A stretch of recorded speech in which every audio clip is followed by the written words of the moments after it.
Samantala, bahagyang naramdaman ang nangyaring ceasefire sa pagitan ng Israel at Iran sa produktong petrolyo sa bansa.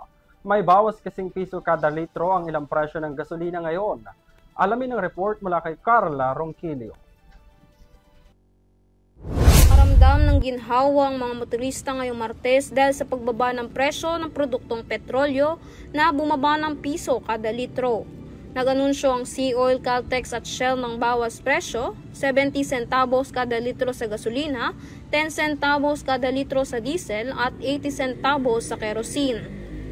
Ipapatupad din ng parehong rollback sa Clean Fuel, PTT Philippines at Jet-T maliban sa kerosene.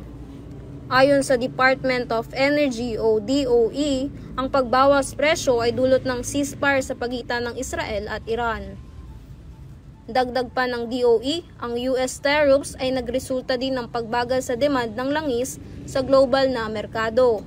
Simula Enero, tumaas na ng 8 pesos 30 centavos ang gasolina, 9 pesos 95 centavos ang diesel, at 1 pesos 5 ang kerosene kada litro.